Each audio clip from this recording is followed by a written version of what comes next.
Olha, numa equipe de 28, 5 são mulheres.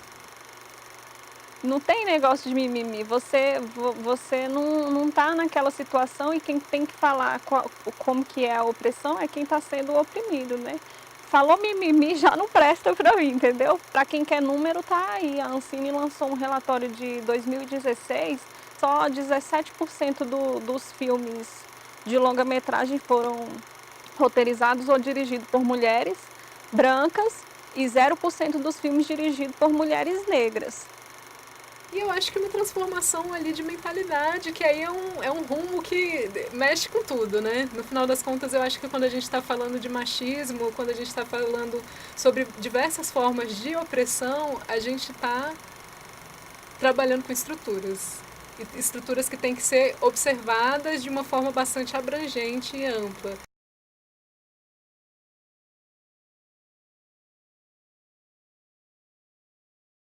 A minha especialização é desenho animado, mas a minha formação acadêmica é cinema. Então, eu entrei em produtoras, fazendo assistência de direção, assistência de fotografia, para aprender como lidar com equipamentos e como lidar tecnicamente com o audiovisual. E, bom, os meus primeiros trabalhos, eu me formei na UNB, então foram na graduação mesmo, dentro do curso, principalmente trabalhos estudantis mesmo. Eu acho que a primeira oportunidade que eu tive de operar a câmera mesmo, eu já tinha feito alguns trabalhos de assistência, mas de operar a câmera e fazer uma proposta de iluminação minha, foi num documentário chamado Memórias Finais da República de Fardas, que falava sobre o processo das diretas já, no final do período da ditadura militar, de um diretor que depois eu tive a oportunidade de trabalhar de novo com ele, aí já num nível mais profissional, que é o Gabriel Marinho, e foi muito bacana. Para, no fim, eu falar, não, calma aí, não é isso que eu quero focar e aonde é que eu encontro o meu centro? É desenhando? É na animação? Então vamos lá. E aí dentro de tantas áreas que a gente conheceu, eu acabei me interessando mais pelo audiovisual. E nesse próprio projeto teve um espaço em que a gente foi fazer um curso de audiovisual. Isso foi mais ou menos em 2007, eu estava com 17 anos, e aí esse projeto encaminhou a gente para algumas vagas num curso de audiovisual. Gosto muito de literatura, gosto muito de outras formas narrativas, mas o audiovisual tem algo ali que, não sei, eu acho que a imagem é muito forte. Lá nesse curso eu conheci uma turma e a gente fundou o Na Cara Dura Produções, que esse ano já vai fazer 11 anos de coletivo. Isso é uma coisa que eu ouço muito no âmbito profissional, que eu sou loucona, porque eu me visto desse jeito, porque eu falo de uma maneira, ou como eu me porto, ou como eu me movimento, e eles me atacam na psique. Eles falam, você é louca. Ah, trabalhar com a Júlia, ela é loucona. Mas loucona, o que você quer dizer com a loucura, né? Porque patologicamente falando, um louco que não pode viver em sociedade, que é marginalizado, é complicado, assim, sabe? Em muitos momentos eu entro numa crise profissional e existencial. Eu falo, calma aí, eu sou uma louca, eu não cumpro meus horários, minhas obrigações, meus prazos de entrega, eu não cumpro a minha obrigação profissional. Eu sou louca, por quê? Qual é o sentido desse ataque? Então, é para desmoralizar. É complicado, é um ataque misógino, assim, muito comum, infelizmente. A época que eu gravei mais com diretoras mulheres foi durante a faculdade.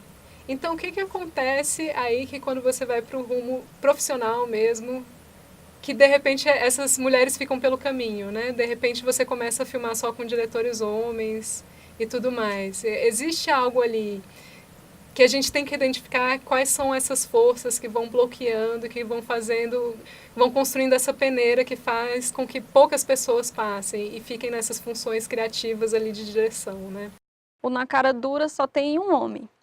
Mas, assim, muitas vezes nós já chegamos em algum evento para filmar e aí, de repente, todo mundo ali dirige, todo mundo faz alguma coisa e a gente compartilha disso. O Alan também dirige, mas muitas vezes eu tive à frente de algumas direções. Mas quando você chega com um colega homem, as pessoas não costumam se dirigir a você. Então, assim, por mais que todo o grupo fosse composto por mulheres e só tivesse o Alan, sempre as pessoas se direcionavam para eles. Parece que é um processo natural. Tem um homem, então esse homem deve ser o diretor da equipe e elas são assistentes dele, né? Esse é um tipo de preconceito, assim, achar que sempre porque tem um rapaz, ele vai ser a liderança. Eu entrei num processo de vitimização, que é uma coisa comum que as mulheres entram. Assim, não todas, não quero generalizar. Mas é uma coisa que é comum, assim, a gente recebe tanto ataque, que é um ataque pessoal, e a gente fica péssima. Não ataca o seu profissionalismo, não é o seu trabalho, é você, é a sua existência, é o seu alicerce, sabe? Então é muito duro. Bom, tem coisas sutis. Eu, assim, não estou lembrando agora de ter passado por nada totalmente escrachado, mas tem questões sutis, às vezes, que incomodam. Por exemplo, tem uma que, às vezes, as pessoas tomam até como um elogio, na verdade, que é a questão do olhar sensível, de falar que, tá me chamando por um olhar sensível. E o olhar sensível é associado a uma expectativa de feminino que é muito particular e estereotipada. Né? Não é nada, eu não estou falando contra a sensibilidade. Eu acho que num mundo, às vezes, até bastante racional tecnicista que a gente vive, a sensibilidade deve ser cultivada, mas é porque, às vezes, eu senti alguns diretores ou produtores homens falando isso como um elogio do olhar sensível, mas, ao mesmo tempo, você fica, sabe, um pouco... O que você está entendendo como olhar sensível, exatamente? Por eu ser mulher, como é que é isso? É um assédio que, assim, enquanto alguns caras têm alguma esperança com você, eles vão te convidando para fazer os trabalhos. Quando você é mais assertiva e ele vê que ele não tem possibilidade, que é mesmo um rolê profissional, você já está fora, você não é mais convidada para os trabalhos, entendeu? Algo que acontece também às vezes lembram das diretoras de fotografia mulheres quando é um projeto sobre mulheres. E acho maravilhoso participar de projetos com temáticas, né, sobre mulheres, filmes feministas e tudo mais, acho sensacional. Mas, assim, é um pouco engraçado, né, também você lembrar das mulheres especificamente nesses momentos, né? Eu acho que a gente tem que ser chamada para todo tipo de filme. Espero que hajam cada vez mais filmes feministas, filmes feitos por mulheres, realizados por mulheres, mas que seja uma ficção científica, que seja qualquer tipo de gênero, qualquer tipo de temática, eu acho que a gente tem que estar presente também, porque as condições de produção eu acho que afetam muito o que está sendo construído imageticamente.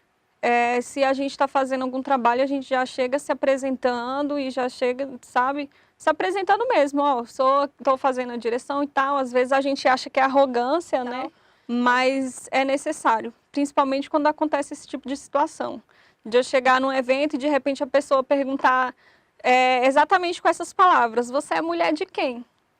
Sabe? E aí você tem que virar e falar, não sou mulher de ninguém não, eu sou a diretora do filme, você pode ir para o seu lugar, você para o seu e vamos começar. Tem uma mulher que é uma escultora chamada Camille Claudel. Ela foi casada com Rodin, que também era um escultor. O Rodin, ele era famosíssimo, maravilhoso, exaltado por todos. A partir do momento em que a Camille Claudel começou a sua ascensão como artista, ele começou a acusar ela de louca, patologicamente. Você é louca, borderline, bipolar, histérica. E isso desmoralizou ela a ponto dela entrar nesse joguete do algoz e virar uma vítima. Então, por mais que ela não fosse uma louca, de tanto ele se colocar acima dela, acusando ela como louca, ela começou a acreditar nisso. e passou o resto da vida num manicômio. Então, olha que duro, né? O poder de persuasão. E aí tem várias coisas que acontecem. Não aconteceu especificamente comigo, mas, por exemplo, já ouvi casos, relatos de mulheres que estavam trabalhando como assistentes de fotografia e às vezes estava com uma calça leg, uma calça mais coladinha, e aí alguns homens do set falavam, ah, não, é melhor ela não vir com essa calça, não. Por quê, né? Por que a mulher não pode vir com uma calça colada? Porque os sets são ambientes extremamente masculinos ainda. Isso eu percebo. Às vezes, quando eu vou participar de algum set, de repente, você se vê num mundo muito rodeado de homens. Tem raras exceções que não, às vezes não, e eu acho que isso está modificando. Eu acredito que a questão do gênero está sendo, sim, mais trabalhada no audiovisual e a gente está em crescimento.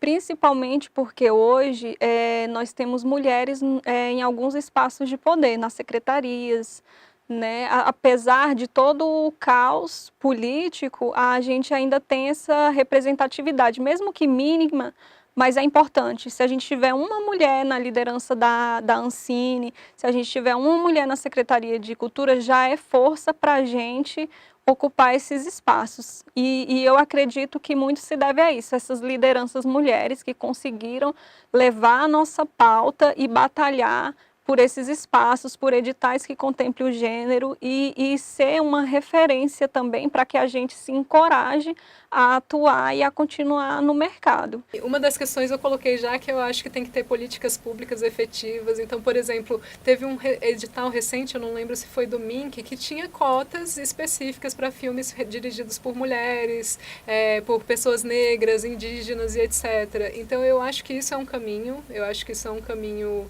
possível de ação efetiva, os editais, a estrutura institucional de apoio ao audiovisual, viabilizar isso a partir de editais específicos também, né? Nós, mulheres, votamos há apenas 86 anos. Estamos em 2018. No Brasil, só podemos votar hoje em dia por causa de um processo histórico, claro, da Gouges lá, que eu estava te falando, que veio da França, mas tem 86 anos, é super recente. Então, as mulheres, dentro desses espaços de poder de representação pública, é muito recente. Nós não temos, quantitativamente, mulheres representando politicamente. Então, é importante a gente se questionar a respeito, falar sobre políticas públicas para mulheres e educar mulheres para que elas assumam esses espaços de poder, para que elas tenham voz ativa. É fundamental e importantíssimo. Eu acho que quando a gente está em um espaço de poder, assim, quando a gente consegue fazer um filme ou quando a gente está com o microfone na mão, outras mulheres passam a se espelhar na gente. Então, quando você tem mais um filme, quando você tem mais uma música, quando você tem mais um videoclipe, com certeza vai ter mais uma mina que vai ver isso e vai se espelhar e vai seguir também junto com a gente. Então, quando você me perguntou como a gente pode mudar essa realidade, é desde o princípio, é desde o alicerce de estruturação psíquica, como formar um cidadão.